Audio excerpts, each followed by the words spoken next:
नर्मदे हर. श्रीमद भागवत महापुराण कथाज्ञानयज्ञ. भगवंतांनी जाणलं ध्रुवाला बोलायचं होतं, पण अज्ञानानं त्याच्या मुखातून शब्दही निघत नव्हता. भगवंतांनी ध्रुवाच्या गालाला आपल्या शंखाचा स्पर्श केला व त्याच्या मनात सरस्वती जागृत केली. त्याबरोबर ध्रुवानं नारायणांची स्तुती करायला प्रारंभ केला आणि तो भगवंतांना शरण गेला. ध्रुवबाळ म्हणतो, प्रभू, आपण सर्व शक्ती संपन्न आहात. आपणच माझ्या अंतःकरणात प्रवेश करून आपल्या तेजानं माझ्या या सुप्तवाणीला जागृत केलं. जे हात, पाय, कान, त्वचा इत्यादी इंद्रियांना तसंच प्राणांनाही चेतना देतात, त्या आपणा अंतर्यामी भगवंतांना मी साष्टांग नमस्कार करतो. भगवंत म्हणतात, ध्रुवा, धन्य आहेस. तुझ्या भक्तीनं मी प्रसन्न झालो आहे. तुला काय हवं आहे ते मागून घे. ध्रुव म्हणतो, काय मागू? काही नको आहे मला. मला काही खरं म्हणजे कळतच नाही आहे. तुम्हाला जे आवडेल तेच मला द्या. बघा, मागताना काय मागितलं? मला काही कळत नाही आहे, मी अज्ञानी आहे हे त्यांनी अगोदरच कबूल केलं, आणि तुम्हाला काही जे आवडतं ते मला द्या. आता भगवंतांना प्रिय वस्तू जी असेल तीच मागितलेली आहे. किती हुशारीनं त्यांनी मागितलं बघा. असंच भोलेनाथ जेव्हा नरसिंह मेहतावर प्रसन्न झाले होते, तेव्हा नरसिंहनाथाला त्याने विचारलं, मी प्रसन्न झालो, तुला काय हवं? तेव्हा नरसिंहसुद्धा ध्रुव बाळाप्रमाणेच उत्तर दिलं, तुम्हाला जे आवडतंय ते मला द्या. शंकर म्हणले, मला रासलीला बघायला आवडते, रासलीला मला प्रिय आहे, म्हणून तुला मी रासलीलेचे दर्शन घडवतो. आणि भगवान भोलेनाथ नरसिंह मेहताला रासलीलेचं दर्शन घडवण्याकरता भगवान श्रीकृष्णांच्या वैकुंठधामाला गेले. नरसिंह मेहतानी वाचलेलं होतं ना, कसं मागायचं, काय मागायचं. आपण वाचन ह्याच्याकरता केलं पाहिजे, काय मागायचं हेही कळलं पाहिजे, तर तुमचा उद्धार होईल. भगवंत ध्रुवाला म्हणाले, तू अजून 36,000 वर्ष राज्य कर, मग मी तुला आपल्या धामी घेऊन जाईन. तेव्हा ध्रुव म्हणला, मला पूर्वजन्म आठवत आहे. पूर्वजन्म चांगला आठवतोय.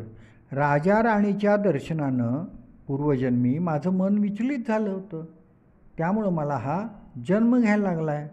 आता मी पुन्हा राजा झालो तर राण्यांच्या मायेत अडकेन, म्हणून मला राज्य करायचं नाही, मला राजा व्हायचं नाही आहे. भगवंत म्हणले, ध्रुवा, तुझी राजा व्हायची इच्छा नसली तरी तू राजा झालेलं मला बघायचं आहे, म्हणून तुला 36,000 वर्ष अजूनही राज्य करायचं आहे. आणि मी तुला सांगतो, माझी माया तुला प्रभावित करणार नाही, मी तुझं मायेपासून रक्षण करेन. एवढं सांगून भगवंत अंतर्धान पावले. भगवंतांचं दर्शन झाल्यावर ध्रुवबाळ अत्यंत आनंदानं आपल्या घरी निघाला. एका राजसेवकानं ध्रुवाला पाहिलं आणि तो धावत धावत उत्तानपाद राजाकडे आला आणि त्यांनी राजाला सांगितलं की ध्रुवबाळ येत आहे. अनुष्ठानाला बसलेला राजा उत्तानपाद एकदम उठला आणि धावतच सुटला. ज्यांनी केवळ 6 महिन्यापूर्वी आपल्या मांडीवर क्षणभरसुद्धा ध्रुवाला बसून दिलं नव्हतं, तोच राजा आता भगवंतांचं दर्शन करून येणाऱ्या ध्रुवाच्या स्वागताला धावला. आता त्याचं अनुष्ठान पूर्ण झालेलं होतं. नारदाने सांगितलं होतं, 6 महिने केवळ दुधावर राहा, जिभेवरचं नियंत्रण परत मिळव. सुरुचीच्या नादाला जीभ लागले ना, ते काढून टाक. जिभेवर आता त्याला नियंत्रण आलं होतं, काबू मिळवला होता, त्यामुळं सुरुचीचा मोह कमी झाला होता. म्हणून राजानं जाणलं की केवळ सुरुचीच्या मोहामुळं मी इतकी वर्ष वाया घालवली, पण माझ्या 5 वर्षाच्या मुलानं भगवंतांचं दर्शन घेतलं. राजाला ध्रुवबाळाचा अभिमान वाटला. राजाच्या डोळ्यातनं आनंदाश्रू व्हायला लागले. राजा धावत धावत जाऊन ध्रुवाला छातीशी धरतो. ध्रुवानं राजाला नमस्कार केला. त्यानंतर ध्रुव मातांना नमस्कार करायला गेला. त्याला आठवलं आई काय म्हणाली ती, मला नमस्कार केला नाहीस तरी चालेल, पण अगोदर सुरुचीला नमस्कार कर. म्हणून ध्रुव बाळ आता मात्र आईनं सांगायच्या आधी प्रथम सुरुचीला नमस्कार करायला जातो. तेव्हा सुरुचीचं हृदय भरून येतं. किती शहाणा रे बाळ हा. सुनीतीला तर हे ऐकून अत्यानंद झाला. राजानं ध्रुवाची हत्तीवरून मिरवणूक काढायसाठी तयारी केली. ध्रुवाला हत्तीवर बसायला सांगितलं. तेव्हा ध्रुवानं उत्तमचा हात धरला आणि प्रथम उत्तमला हत्तीवर बसवलं आणि मगच तो त्याच्या मागे बसला. सुरुचीला खूप पश्चाताप झाला. तिनं सुनीतीची क्षमायाचना केली आणि सुनीतीने मोठ्या हृदयानं तिला क्षमाही केली. त्यानंतर ध्रुवाचा राज्याभिषेक झाला आणि भ्रमीबरोबर त्याचा विवाह झाला. एक दिवस उत्तम त्याचा भाऊ अरण्यात गेलेला असताना यक्षांच्याकडनं मारला गेला. हे समजताच रागाच्या भरात ध्रुवानं अनेक यक्षांचा संहार सुरू केला. प्रचंड हिंसा झाली. तेव्हा पितामह स्वयंभू मनू रणभूमीवर आले आणि त्यांनी ध्रुवाला समजावलं, अरे ध्रुवा, केवळ 5व्या वर्षी तू भगवंतानं प्रसन्न करून घेतलंस, तरी तुझ्यामध्ये एवढा क्रोध कुठून आला? ताबडतोब युद्ध थांबव, कारण यक्षांचा स्वामी कुबेर आहे, कुबेराचा मित्र शंकर महादेव आहेत. जर यक्षांच्या बाजूनं युद्धामध्ये शंकर महादेव उतरले तर तुझी अवस्था काय होईल? तेव्हा त्वरित शांत हो, युद्ध थांबव.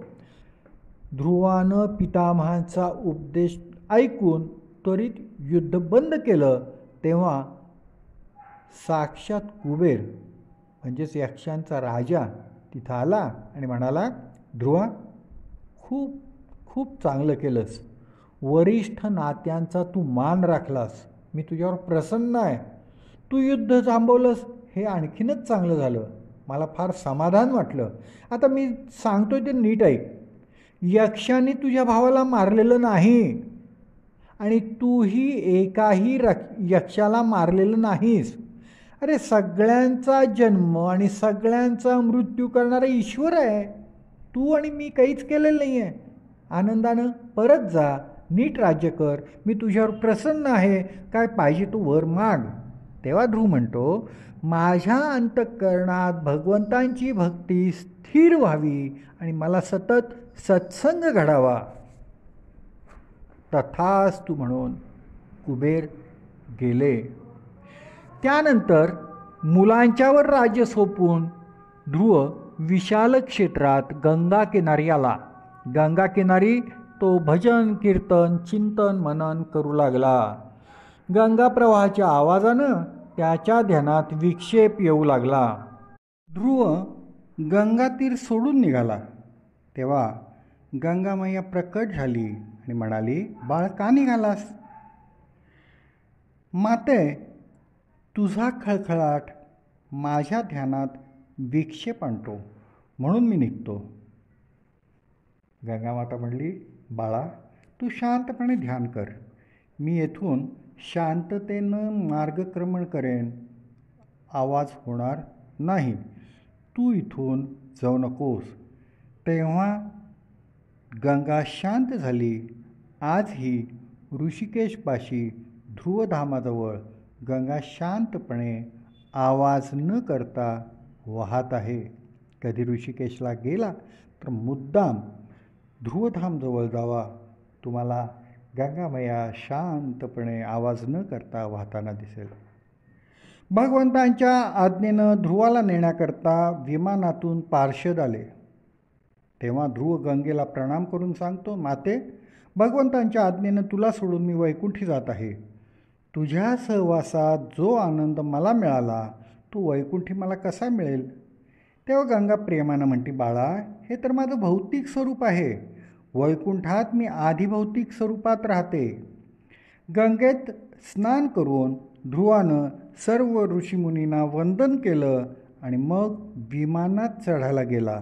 तेव्हा साक्षात मृत्यूनं त्याला अडवलं आणि देह सोडण्याची मागणी केली. पण ध्रुवानं मृत्यूच्या खांद्यावर हात ठेवून त्याला वाकवलं आणि मृत्यूच्या शिरावर मस्तकावर पाय ठेवला आणि तो विमानात चढला. सर्वांना आनंद झाला. ध्रुवबाळ विमानातून निघाले. हे बघून नारदांना मात्र थोडं वाईट वाटलं. माझा शिष्य माझ्या अगोदर वैकुंठात गेला, मी मात्र अजूनही संसारात फिरत आहे. विमान निघाल्यावर ध्रुवाला आपल्या आईची आठवण झाली. तेव्हा विष्णुदूतांनी त्याला सांगितलं, समोर विमान बघताय का, त्या बघा, तुमच्या माताजी त्या विमानात बसलेल्या आहेत. अशा स्वर्गीय विमानात बसून वाटेत अनेक ग्रहांचे दर्शन घेत घेत देव, गंधर्व, यक्ष, किन्नर, मानव यांची स्तुतिसुमने स्वीकारत ध्रुव विष्णुलोकी पोचले. ध्रुवकथा सांगते आपल्याला की आढळ निश्चयाने, दृढ विश्वासाने कठीणतम असं कार्यसुद्धा पूर्ण होतं. पण निश्चय कसा हवा? कार्य पूर्ण करेन किंवा देहत्याग करेन असा पाहिजे. ध्रुवाच्या नंतर त्याचा पुत्र गादीवर बसला. त्यांच्या वंशातच अंगाला वेन नावाचा कुविख्यात पुत्र झाला. स्वतःच्या कर्मामुळं तो ऋषींच्या शापाला कारणीभूत होऊन मरण पावला. परीक्षित राजा विचारतो, सदाचरणी आणि सज्जन अशा अंग राजाच्या पोटी इतका वाईट मुलगा, वेनसारखा वाईट मुलगा कसा काय आला? आपल्या पोटी पुत्र किंवा कन्या येते, याचे 3 प्रकार आहेत. कशा करता जन्माला येतात? आपण हे भोवताली बघतो. हीच शंका परीक्षित राजाने विचारली.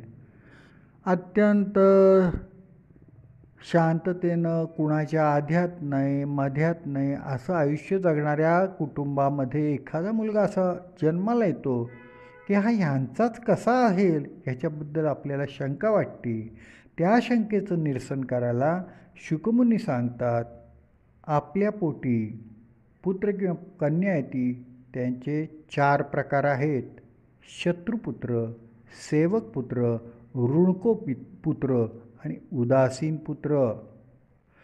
पूर्वजन्मी जर तुम्ही कुणाला त्रास दिलेला असेल, विनाकारण छेडलं असेल, मारलं असेल, तर तो आत्मा तुमच्या पोटी येऊन जन्म घेतो आणि तुम्ही त्याला त्या जन्मी कसं वागवलं तसं शत्रुपणाने वागवतो, तुम्हाला त्रास देतो, तो शत्रुपुत्र. तुम्ही ज्यांची सेवा केलेली आहे, तुमच्यावर ते अत्यंत कृतज्ञ आहेत. म्हाताऱ्याची म्हणून सेवा करायची आहे, खूप सेवा केली आहे आणि ते शांत झाले. पुढील जन्मी त्यांचा जो काही जन्म होईल ते तुमच्या पोटीच घेणार. कारण काय? त्यांना ते ऋण फेडायचे. ते सेवक पुत्र म्हणून जन्माला येतात. तुम्ही त्यांची सेवा केलेली होती, आता ते तुमची मुद्दाम सेवा करायला तुमच्या पोटी आलेत. म्हणून म्हणतात, आईवडिलांची सेवा करा, म्हाताऱ्यांची सेवा करा, आजारी माणसांची सेवा करा. ऋणको पुत्र, तुम्ही कोणाला कर्ज दिलं आहे आणि ते वसुली करता, त्याच्या मागं तगादा लावला आहे, तुम्ही त्याला त्रास देताय, पण तो काही करू शकत नाही आहे, त्याच्याजवळ पैसे नाही आहेत, नाईलाज आहे, तो देत नाही आहे आणि तुम्ही त्याला छळताय आणि तो त्यात गेला, तर तो कसा आहे? आपल्याला काहीतरी करून याचा बदला घ्यायचा आहे, ह्या हेतून तो येतो. आणि तो तुमच्या पोटी आल्यावर ऋणको पुत्र काय करतो? काय नाही, तुमची संपत्ती ती उधळून टाकतो. तुम्ही त्यावेळेला कण व्याज पै जमून जे काही ठेवलं आहे ना, ते सगळं काही न करता उधळून टाकण्याकरताच तो जन्म येतो, ऋणको. आणि उदासीन पुत्र हे फार पुण्यात्मा जीव असतात. त्यांचं प्रारब्ध आहे की अजूनही तुम्ही 1 वर्ष 2 वर्ष पृथ्वीवर जन्म घेतला पाहिजे, म्हणून ते जन्माला येतात. आणि ते कोणतेही क्रियाकर्म करायला तयार नसतात, कारण त्याला पुढील जन्माकरता कोणतंही प्रारब्ध निर्माण करायचं नसतं. त्यांना तुम्ही काहीही बोला, काही करा, ते काहीच उत्तर देत नाहीत, काय नाही, शांतपणे ते राहत असतात. कारण त्यांना माहीत आहे आपल्याला इथं 15 वर्षे काढायचे. ते 15 वर्षे शांतपणे जगतात आणि नंतर शांत होतात. तेव्हा राजा अशा प्रकारे अशा प्रकारे अंगराजाच्या पदरी वेन हा जन्माला आला. वेनाच्या मृत्यूनंतर परमेश्वराचा अंश असणाऱ्या अंगराजाचा वंश खंडित होऊ नये म्हणून मृत वेनाच्या मांडीचं मंथन केलं. तेव्हा चपट्या नाकाचा, काळ्या हातापायांचा काड्या असलेला पुरुष निर्माण झाला. हे वेनाचं पाप जन्माला आलेलं होतं. कमरेखाली हे नेहमी पाप असतं, तेच जन्माला आलेलं होतं. त्यानंतर ऋषीमुनींनी मृत वेनाच्या बाहूंचं मंथन केलं. तेव्हा एक स्त्री आणि एक पुरुष जन्माला आले. पुरुषाच्या रूपानं प्रत्यक्ष विष्णू आणि त्यांना कधीही न सोडणारी लक्ष्मी जन्माला आली. त्यांची नावे पृथू आणि अर्ची अशी ठेवली. पृथूच्या शरीरावर, हातावर गदा, पायावर कमळचिन्ह होतं. म्हणजेच हा भगवंतांचा अवतार आहे हे सर्वजण समजले आणि हा भगवंतांचा अवतार 9वा आहे.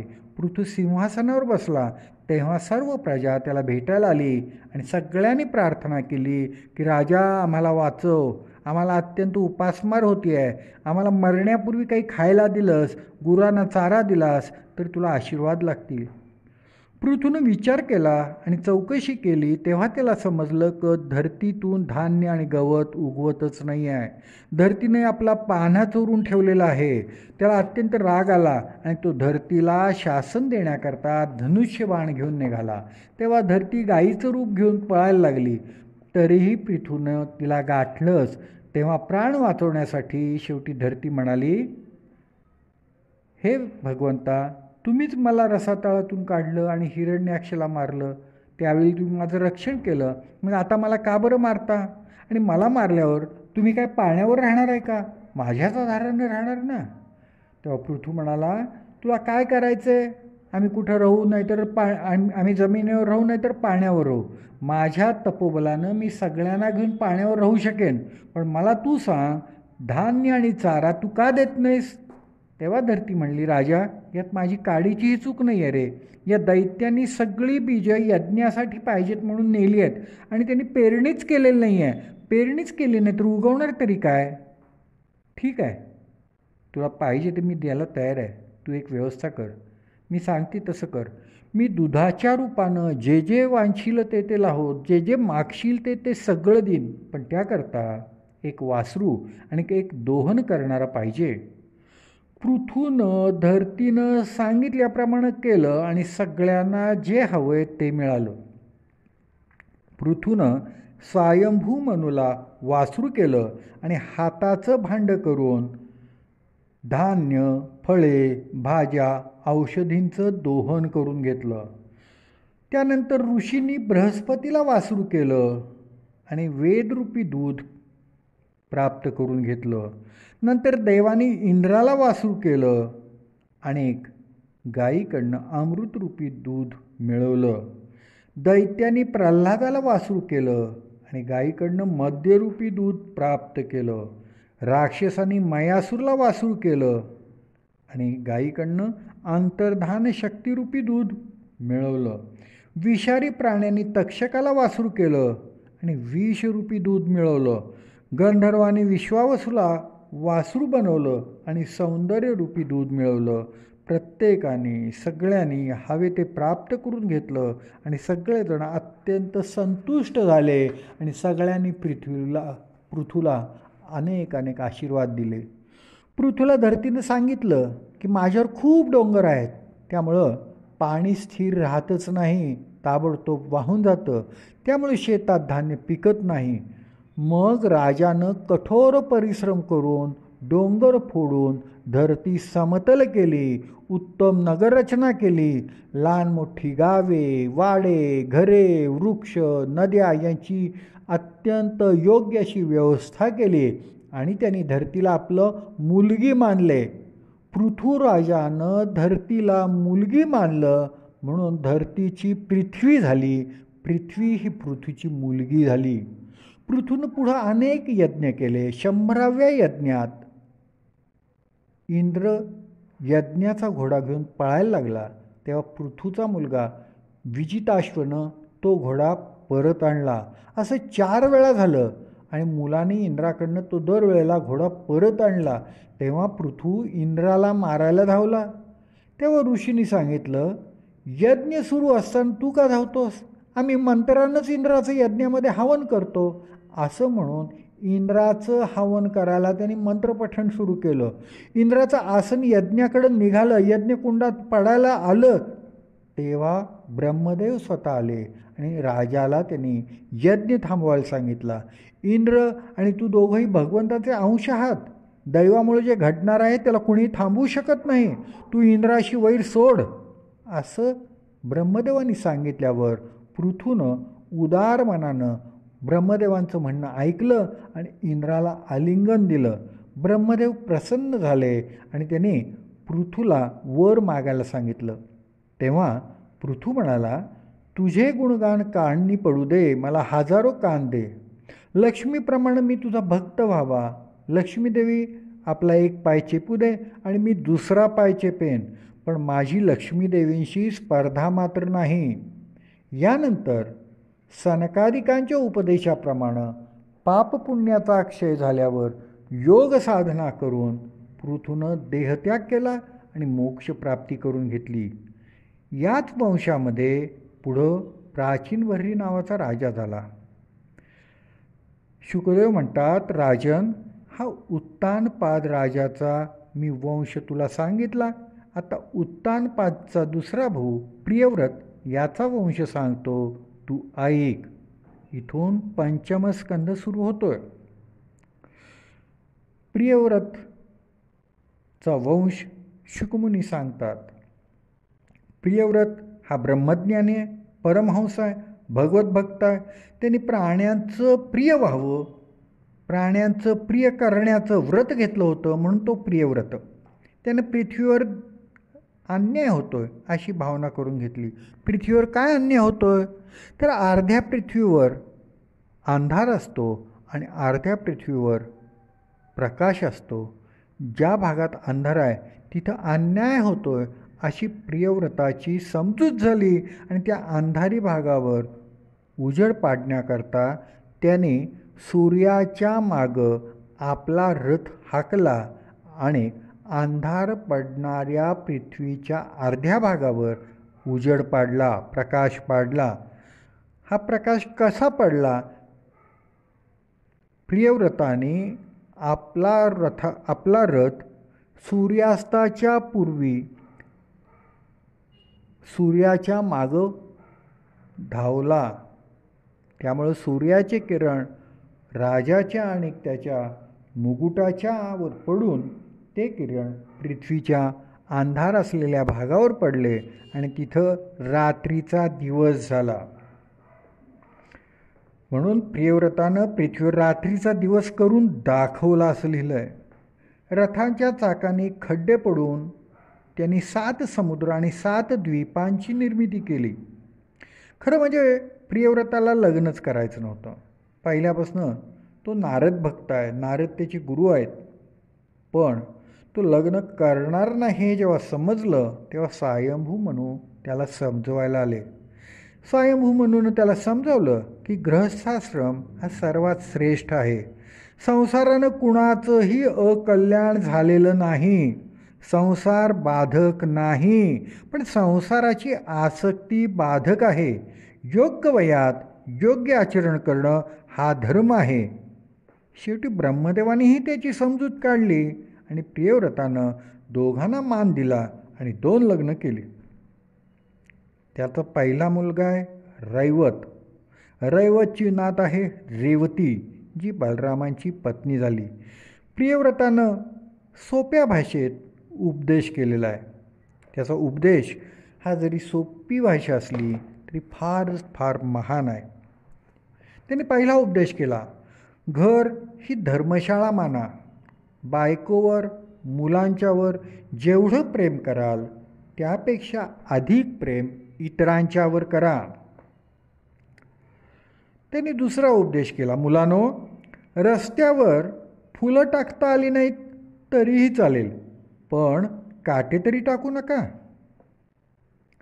त्यांनी तिसरा उपदेश केला आहे, कुणाला सुग्रास अन्न देता आले नाही तर राहू दे, पण कुणाच्या तोंडचा घास तरी काढून घेऊ नका.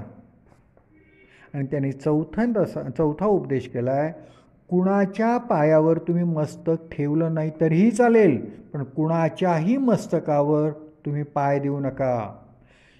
असा साधा उपदेश प्रियव्रत राजाने आपल्या मुलांना केला आणि एवढं सांगून प्रियव्रत वनात गेला आणि त्याने मोक्ष प्राप्त करून घेतला. प्रियव्रत नंतर त्याचा मुलगा अग्निध्र, त्याच्यानंतर नाभी राजा झाला. नाभीच्या पोटी प्रत्यक्ष परमात्म्यानं शुद्ध सत्यमय रूपात वृषभदेव अवतार घेतला. वृषभदेव परमहंस ब्रह्मज्ञानी होतं. त्यांचं शरीर वज्र, अंकुश, कमळ, ध्वजचिन्हांनी युक्त होतं. मानवी जीवन हे भोगासाठी नाही तर तपासाठी आहे हे त्यांनी सिद्ध करून दाखवलं. जेव्हा इंद्रानं पाऊसच पाडला नाही तेव्हा वृषभदेवानी आपल्या योग सामर्थ्यानं भरपूर पाऊस पाडून इंद्रावर मात केली. त्यानंतर इंद्रांची मुलगी जयंती हिच्याशी वृषभदेवानी विवाह केला. जयंती आणि वृषभदेवांना 100 पुत्र झाले. सर्वात मोठा पुत्र आहे त्याचं नाव आहे भरत. भरतच्या नावावरून, भरतच्या पराक्रमावरून, भरतच्या आदर्शावरून आपल्या देशाचं नाव अंजनाभ वर्ष असं होतं ते बदलून भारत असं पडलं. वृषभदेवाने जैन धर्माची स्थापना केली आहे. धर्मांचे प्रमुख आचार्य ऋषभदेव आहेत. भरताला गादीवर बसून अत्यंत निस्संग वृत्तीनं अवधूत अवस्थेत वृषभदेव रानावनात भटकू लागले. अंगावर वस्त्र नाही, ओंजळीत मावेल एवढी भिक्षा मागून ते खात. मुले अंगावर दगड मारत, माती टाकत, धूळ टाकत, झोपलेले असताना त्यांच्या अंगावर मुलं थुंकत, लघवी करत. पण वृषभदेव देहातीत अवस्थेत पोचलेले होते. त्यांना कशाचंच भान नसायचं आणि ते म्हणायचे, मी आत्मा आहे, देह नाही, त्यामुळे या शरीरावर तुम्ही काहीही केलं तरी मी कशाला रागवायचं आहे, मला कसं दुःख होईल. अखंड भगवंतांचं चिंतन करून वासना मुक्त होऊन लिंगदेहाचा त्यांनी अभिमान टाकला. जगात ज्ञानी योग्यांनी कसं राहिलं पाहिजे ह्याचा आदर्श दाखवण्यासाठी त्यांनी सर्व संग परित्याग केला, सर्वस्वाचा त्याग केला. त्यांच्याजवळ अनेक सिद्धी असूनसुद्धा त्यांनी कधीही त्या सिद्धींचा कशाकरताही उपयोग केला नाही. ते सिद्धीमध्ये कुठल्याही अडकले नाहीत. नंतर वृषभदेव कर्नाटकात गेले. तिथं देह जळतो पण आत्म्याला त्याचा काहीही क्लेश होत नाही हे सिद्ध करून दाखवण्याकरता सर्वांच्या समोर दावाग्नीमध्ये बुद्धिपूर्वक त्यांनी प्रवेश केला. अशी त्यांची निष्ठा होती. वृषभदेवांचं चरित्र सामान्य लोकांना अनुकरणीय नाही. नर्मदे हर, नर्मदे हर, नर्मदे हर. श्री कृष्ण गोविंद हरे मुरारी, हे नाथ नारायण वासुदेव, प्रद्युम्न दामोदर विश्वनाथ, मुकुंद विष्णू भगवन नमस्ते. हरे राम राम राम हरे हरे, हरे कृष्ण कृष्ण कृष्ण हरे हरे, हरे राम राम राम हरे हरे, हरे कृष्ण कृष्ण कृष्ण हरे हरे. नर्मदे हर. श्रीमद् भागवत महापुराण कथा ज्ञान यज्ञ. ऋषभदेवांचे चरित्र सामान्य लोकांना अनुकरणीय नाही. ऋषभदेवांच्या नंतर त्यांचा मोठा मुलगा भरत गादीवर बसला. भरत हे महाभागवत आहेत. त्यांच्या संगतीने सर्वांमध्ये भगवत भाव जागृत होत असे. त्यांच्या संगतीमध्ये सर्वजण भक्तिरंगात रंगून जात असत. त्यांनी व्यवहार मर्यादांचं कधीही उल्लंघन केलं नाही. ते महावैष्णव असूनही यज्ञ करीत आणि यज्ञाचं सर्व पुण्य भगवान श्रीकृष्णांच्या चरणी अर्पण करीत. त्यांनी उत्तमपणे राज्यकारभार सांभाळला. म्हणूनच अंजनाभ वर्षला भारत असं नाव पडलं. त्यांनी तरुणपणीच साधना केली, त्यामुळं त्यांना तरुणपणीच वैराग्य आलं. ज्यांना तरुणपणीच वैराग्य येतं आणि जो संयम वृत्तीनं भजन कीर्तन करतो त्याला वृद्धावस्थामध्ये भगवंतांची प्राप्ती होती. तरुणपणी सुखसंपत्ती असूनही विषय सुखात मन रमलं नाही तर त्याला वैराग्य म्हणावं. भरतांचं मन संसारात रमलं नाही.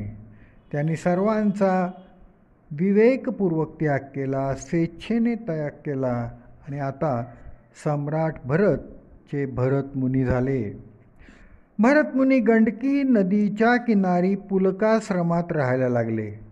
गंडकीला शाळीग्रामी नदी पण म्हणतात, कारण गंडकी नदीमधील सापडणारे सर्व दगड हे शाळीग्रामच आहेत. शाळीग्रामी नदीत पाण्यात उभे राहून भरतमुनी अखंड गायत्रीचा जप करीत असत. त्यानंतर ते मानस पूजा करत. त्यानंतर पूजा करता करता थकले की ते कीर्तन करीत.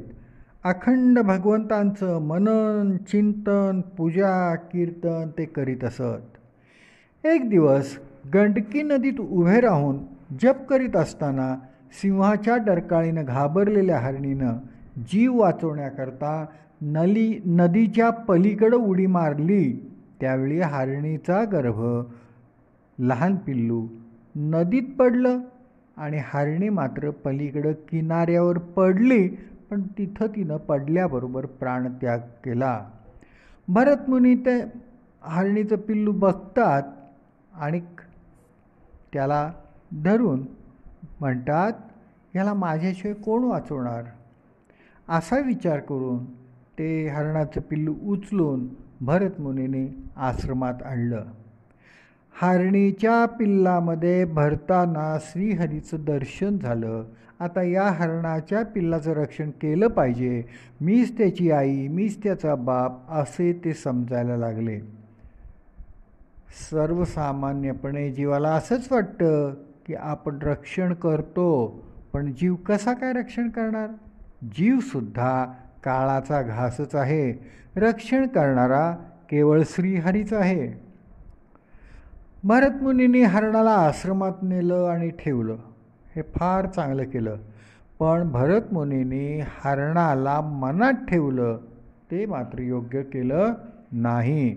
भरतमुनींनी घर राज्य पत्नी मुलं यांचा विवेकपूर्वक त्याग केला आणि संसार सोडला. पण हरणासाठी मात्र भरतमुनी पुन्हा संसारात अडकले.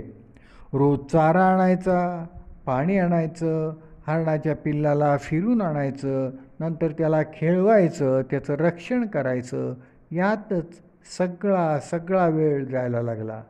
भरतमुनींना मनन चिंतन कीर्तन भजन जप करायला वेळच मिळेना. साधना बंद पडली. जो वैराग्या वाचून ग्रहत्याग करून वनात जातो तो वनातही नवीन संसार उभारतो. भरतमुनी ज्ञानी असूनही वासनेला ताब्यात ठेवू शकले नाहीत. सतत हरणाची चिंता काळजी करू लागले. काळ नेहमी अचानकपणे घाला घालतो. भरतमुनीला नेण्याकरता काळ आला त्यावेळी श्रीहरीच्या स्मरणाऐवजी भरतमुनी हरणाचंच चिंतन करत होते आणि त्यावेळेला भरतमुनींनी देहत्याग केला. शुकमुनी सांगतात, राजन, मनुष्य पुढील जन्माची तयारी या जन्मातच करत असतो. म्हणून प्रत्येक क्षणी सावध राहा, प्रत्येक क्षणी मृत्यूला तयार राहा. जीवन असं जगलं पाहिजे की आपण सावध असताना मृत्यू यावा. या जन्मात आपण जे बीज पेरतो ते पुढील जन्मी त्याचं फळ मिळतं. अंतिम क्षणी मृत्यूसमयी आपण ज्याचं चिंतन करू तेच पुढील जन्माला कारण होतं. भरतमुनी एवढे ज्ञानी असूनसुद्धा बेसावध क्षणी काळाने त्यांच्यावर झडप घातली आणि त्यांना ते घेऊन गेले. ते श्रीहरीऐवजी हरणाचं चिंतन करीत होते म्हणून त्यांचा पुढचा जन्म हरणाचा झाला. शुकदेव म्हणतात, राजन, अंतिम क्षणी श्रीहरीचं नाम मुखात येण्यासाठी बालपणापासूनच अभ्यास केला पाहिजे, तरच शेवटी मुखामध्ये श्रीहरीचे नाव येईल. अत्यंत ज्ञानी असल्यामुळं हरणरूपी भरतमुनींना मागील जन्माचं ज्ञान होतं. त्यांच्या लक्षात आलं की आपण मनानं हरणाच्या पिल्लात अडकलो, हरणातच माझी आसक्ती होती, त्यामुळं मी आज 4 पायांचा झालो आहे.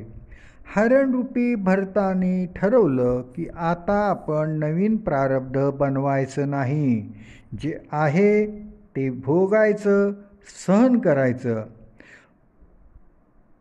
भरतमुनी हरणाच्या रूपात होते.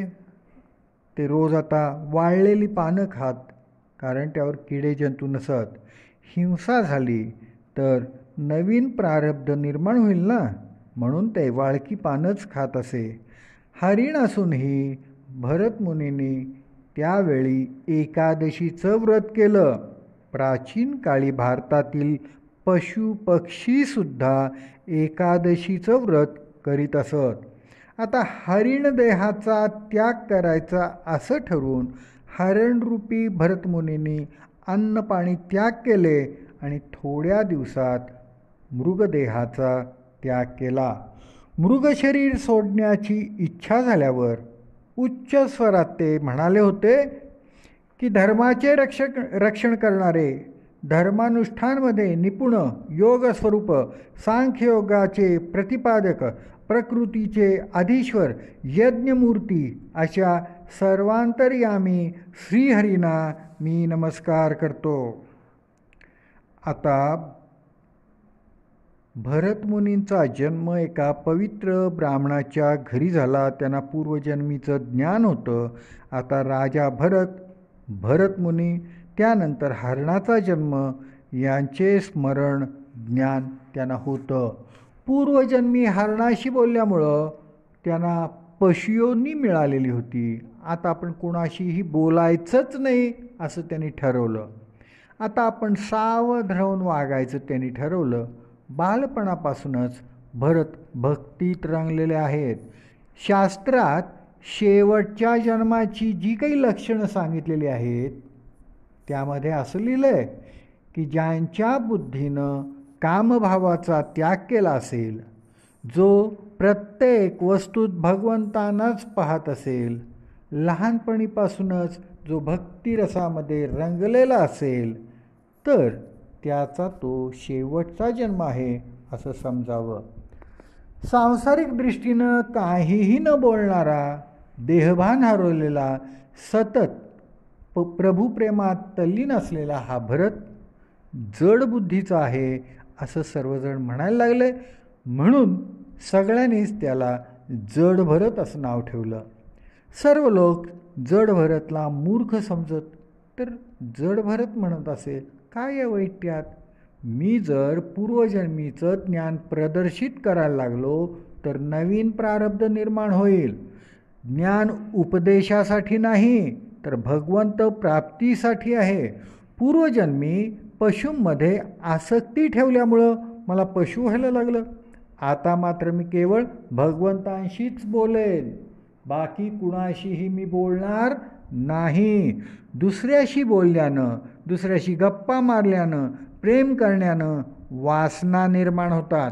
या वासना नवीन प्रारब्ध निर्माण करतात. जड भरत आपल्या मनावर सतत सतत अंकुश लावत आहेत. ते कुठे उधळू नये म्हणून वडिलांनी जड भरतना शिकवण्याचं खूप प्रयत्न केले, पण ते मुद्दामच वेड्यागत बसून राहायचे. त्यांना आपलं ज्ञान जाहीरच करायचं नव्हतं. ते सतत श्रीकृष्ण चिंतन आणि श्रीकृष्ण मननच करत असत. एक दिवस त्यांच्या आई आणि वडिलांचं निधन झालं. त्यांचे इतर भाऊ त्यांना खूप त्रास द्यायला लागले. इतर भाऊ त्यांना भरपूर काम द्यायला लागले. पण जड भरत अखंड चिंतनातच असत. जड भरतनी काही गोष्टी सांगितलेल्या आहेत. पहिली गोष्ट सांगितली, जेवण चवीची अपेक्षा न करता केवळ शरीर पोषणासाठीच करावं. दुसरी, चालताना जमिनीवर दृष्टी ठेवून चालावं. माझ्याकडून कोणत्याही जीवाची हिंसा न होवो अशा सावधानतेनं चालावं. तिसरं, दुसऱ्याने काहीही काम सांगितलं तर ते काम असं करा की पुन्हा कोणीही तुम्हाला काम सांगणार नाही. एकदा जड भरतला एका शेतकऱ्याने शेतातलं पीक राखण्याकरता आपल्या रानात नेलं. पीक तयार झालेलं होतं. राखणीकरता जड भरत तिथं थांबले आणि शेतकरी दादा निघून गेले. जड भरत शेतात भजन आणि कीर्तन करीत बसले. शेतामध्ये गायी आल्या, पक्षी आले. गायीनी आणि पक्ष्यांनी सर्व धान्य खाल्लं. पण जड भरीतनं गायींना अडवलं नाही की पक्ष्यांना उडवूनही लावलेलं नाही. कारण त्यांचं तत्व होतं, खाने वाला राम है, खिलाने वाला राम है, तो मेरा क्या काम है. अहो, परमेश्वरच ही सगळी खायची वस्तू देतोय, खाणारा तोच आहे, तर मी काय करायचं आहे. शेतकरी दादांनी बघितलं, सगळं पीक फस्त झालेलं होतं. त्याला खूप मारलं आणि हाकलून दिलं. घरी आलेल्या भरतला भावानेही धक्के मारून घरातनं हाकलून दिलं आणि आता भरत सर्वत्र मुक्तपणे संचार करायला मोकळा झाला. असाच जड भरत हिंडत असताना एका भिल्ल राजानं नरबळी देण्यासाठी जड भरतला पकडून नेलं. जड भरतला त्याने उत्तम स्नान घातलं, उत्तम वस्त्रे घातली, उत्तम फुलांच्या माळा गळ्यात घातल्या आणि उत्तम पक्वान्न जेवायला दिली. जड भरत शांतपणे आरामात भोजन करायला लागले. ज्याला 2 तासांनी बळी द्यायचा आहे तो माणूस इतक्या आरामात जेवताना बघून भिल्लांना आश्चर्याचा धक्का बसला. त्याला बळी द्यायला मातेश्वरीच्या मंदिरात नेलं. जड भरताने मनोमन देवी मातेश्वरीला नमस्कार केला आणि ते शांतपणे बसून राहिले. भिल्ल राजानं देवीची प्रार्थना केली आणि तलवारीनं जड भरतला मारणार तेव्हा मातेश्वरी देवीला ही हिंसा पाहुली नाही. जड भरतला पाहून मातेश्वरीचं हृदय भरून आलं. मूर्ती फोडून त्यातून मातेश्वरी प्रकट झाली. राजाची तलवार घेऊन तिनं राजाचंच डोकं कापलं आणि त्याचा चेंडू करून ती झेलून खेळायला लागली. तरीही जड भरत शांतच होते. ज्ञानी भक्ताला विश्वास असतो की भगवंतच आपलं रक्षण करण्याकरता आहेत. ज्ञानी भक्ताची दृष्टी ब्रह्ममय असते.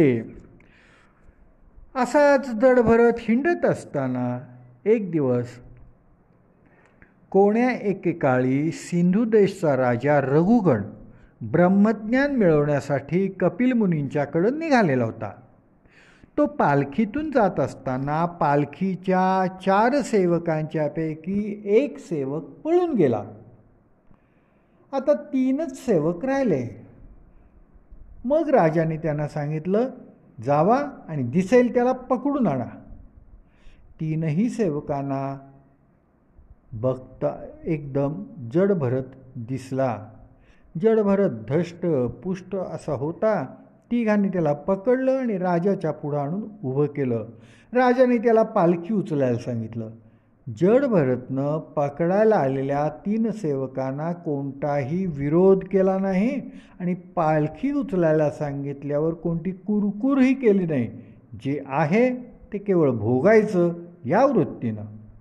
आजपर्यंत कित्येक वेळा स्वतःच पालखीत बसलेले सम्राट भरत आता पालखी उचलत होते. तेच त्यांचं प्रारब्ध होतं आणि प्रारब्ध हे भोगायलाच लागतं. जड भरत शांतपणे खांद्यावर पालखी घेऊन चालले होते. त्यांची दृष्टी खाली होती, कारण कुठल्याही जीवाची चुकूनसुद्धा आपल्या हातून हत्या होऊ नये म्हणून सतत ते मुखानं श्रीकृष्ण चिंतनच करत होते. त्यांना रस्त्यावरील किडा मुंगीमध्ये भगवंतांचं दर्शन होई आणि भगवंतांचं दर्शन झालं की ते आनंदी होत हसायला लागत. भगवंत दिसेनासे झाले की ते रडायला लागत, व्याकुळ होत. किड्यावर पाय पडू नये म्हणून ते मधूनच उडी मारत.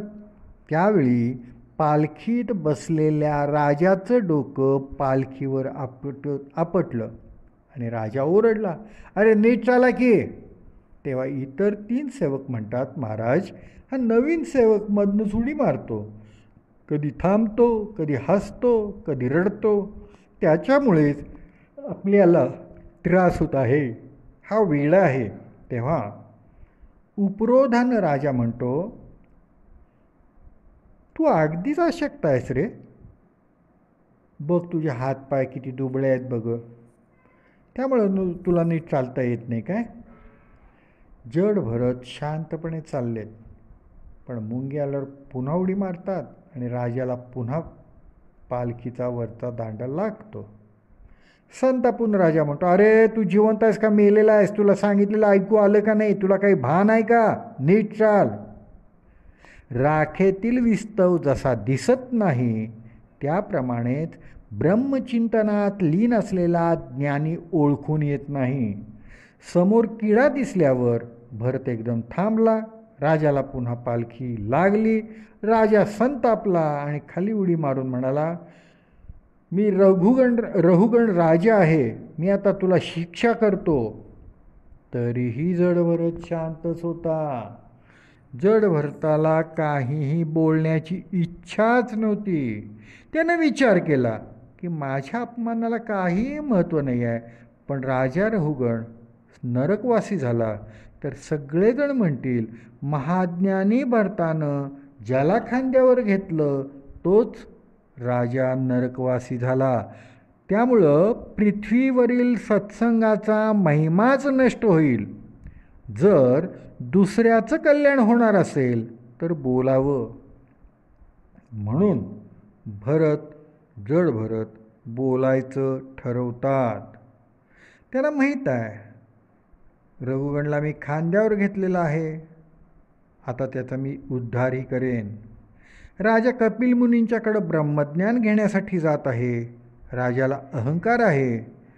जेव्हा आपण शिकायला कोणाकडं काही जातो, काही घेण्याकरता जातो, तेव्हा नम्र होऊनच गेलं पाहिजे, नाहीतर कपिल मुनी ज्ञान देणार नाहीत. राजाचं कल्याण करावं म्हणून जड भरत कित्येक वर्षांनी पहिल्यांदाच बोलले, राजन मी अशक्त आहे, माझे पाय दुबळे आहेत असं तू म्हणालास, पण लठ्ठपणा, दुर्बलता, अशक्तपणा हे शरीराचे गुण आहेत, आत्म्याचे नव्हेत.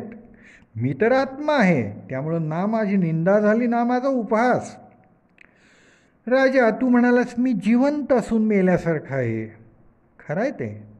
सर्व जग जिवंत असूनही मेल्यासारखंच आहे. ही पालखी मृत आहे, त्यात बसलेला तू जिवंत असूनही मेल्यासारखा आहेस. राजन शरीर आणि आत्मा भिन्न भिन्न आहेत, त्यामुळं तू असं बोलून मला काहीही फरक पडत नाही, कारण मी तर आत्मा आहे. राजन तू म्हणालास मी तुला मारेन. सांग बरं तू मला काही दिलेलं आहेस का? नाही, तरीही मला तू मारायला तयार झालास. अरे अधिकार काय तुझा मला मारण्याचा? तू अहंकारी मदांध आहेस. बरं मला मारून माझी चाल बदललेलं असं वाटतंय? शरीराला मारझोड करून मी सुखी किंवा दुःखी होणार नाही. ते तर सर्व शरीराचेच धर्म आहेत. शरीराचे धर्म आत्म्याला प्रभावित करू शकत नाहीत. राजन मला प्रत्येक किळामध्ये मुंगीमध्ये भगवान श्रीकृष्णाचं परमात्म्याचं दर्शन होतं आहे आणि त्याला माझा पदस्पर्श होऊ नये म्हणून मी उडी मारतो, थांबतो. भगवंत सर्वव्यापी आहे. मी अखंड भगवान श्रीकृष्णांचं चिंतन करीत चालतो, तेव्हा माझी चाल ही कदापिही कशानेही बदलणार नाही. जड भरताने हे सगळं बोलणं ऐकलं आणि त्याला आश्चर्याचा जड भरताचं सगळं हे बोलणं राजा रहुगणनं ऐकलं आणि राजाला आश्चर्याचा धक्का बसला. तो जडभरतच्या पायावर लोळायला लागला, नमस्कार करू लागला, गयावया करू लागला. मला क्षमा करा, मला क्षमा करा.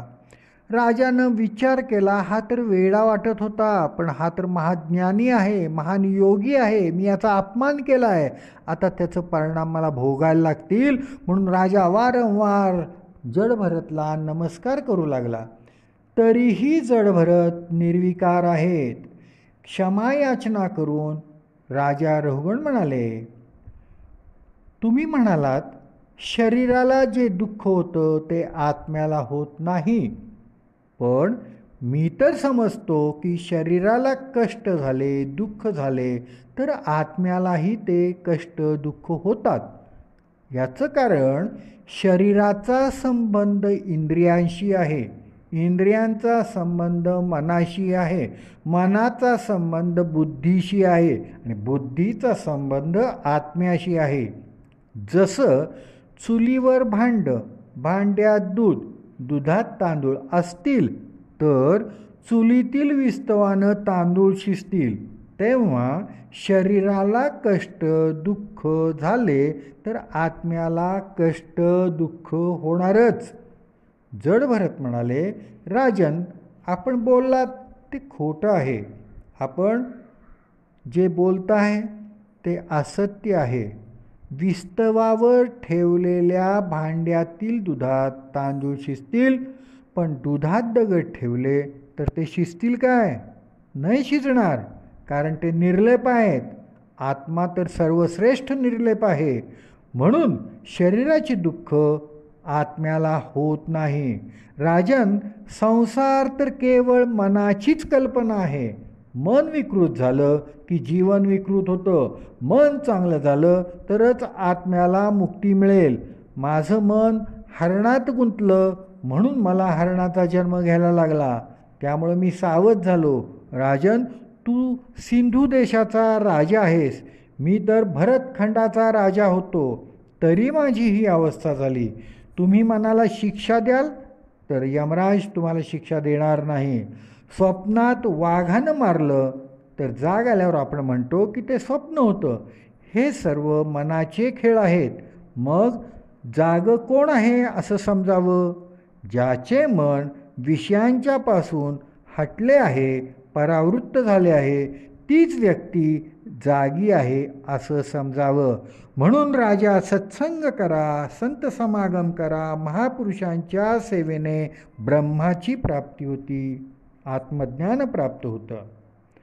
त्यानंतर जडभरतनं राजाला प्रारब्धाच्या फेऱ्यांचं, दैवगतीचं वर्णन केलं. त्यानंतर भारतवर्षात जन्मणाऱ्या मनुष्यांचं महत्त्व सांगितलं. भारतवर्षातील उपास्य देव कोणते, उपासनेच्या पद्धती कोणत्या ते सांगितलं. नंतर पृथ्वीचं वर्णन सांगितलं, सप्तपाताळांचं वर्णन केलं. त्यानंतर नरकांचे प्रकार सांगितले. तेव्हा राहुगण राजाला जडभरत यांच्याशी सत्संग होतोय असं जाणवलं. त्याला खात्री पटली की ह्यांच्यापासूनच परमात्मतत्वाचं ज्ञान होईल. म्हणून तो अगदी शांतपणे जडभरतांचं बोलणं ऐकायला लागला. राजा, सावध हो, कोणतंही पाप करू नकोस. कोणत्याही पापाकरता, प्रत्येक पापाकरता कुठल्या नरकात जायला लागतं हे मी तुला थोडक्यात सांगतो. असे एकही पाप नाही की ज्याच्याकरता शिक्षा नाही, नरकवास नाही. राजा, ज्यांनी दुसऱ्याचं धन, दुसऱ्याची पत्नी, दुसऱ्याची मुलं यांची चोरी केले, अपहरण केलं, त्याला तामिस्त्र नरकात जायला लागतं. जो पशुपक्ष्यांना जिवंतपणी कापून शिजून खातो त्यांना कुंभीपाक नरकात जावं लागतं. जो आपल्या वडिलांना, ब्राह्मणांना, वेदांचा द्वेष करणारा आहे त्याला कालसूत्र नरकात जावं लागतं. जो कोणी चोरी जबरदस्तीनं धनसंपदा हरण करतो त्याला सदंश नरकात जायला लागतं. फसवणूक करून दुसऱ्याच्या पत्नीचा किंवा दुसऱ्याच्या पतीचा जो कोणी उपभोग घेतो त्याला अंधता मिश्र नरकात जावं लागतं. खोटी साक्ष देऊन व्यापारात कपट करणाऱ्याला पुयोद नरकात जायला लागतं. राजा, असं प्रत्येक पापासाठी वेगवेगळे 28 नरक आहेत. चुकूनही पाप करू नकोस. रहुगणाचा उद्धार करण्यासाठी कित्येक वर्षांनी जडभरत बोलले. रहुगण राजाला जडभरत यांच्याशी झालेल्या सत्संगामुळे परमात्म तत्वाचं ज्ञान झालं.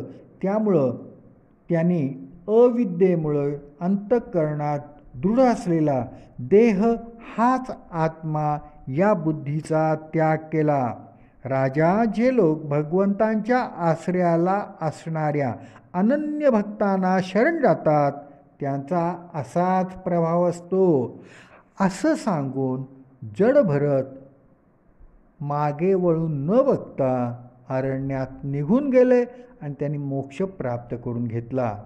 जडभरताच्या उपदेशानं राहुगण राजालाही ज्ञानप्राप्ती झाली आणि तोही मुक्त झाला. भागवतात सलग 3 जन्मांचं ज्ञान असलेले 2 महात्मे आहेत.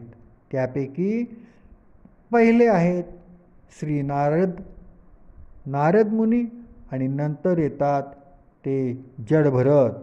ह्या दोघांनाही आपल्या मागील 2 जन्मांचं स्मरण आहे, ज्ञान आहे.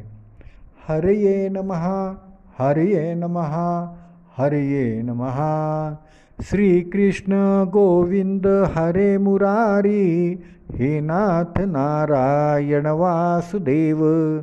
प्रद्युम्न दामोदर विश्वनाथ, मुकुंद विष्णु भगवन् नमस्ते.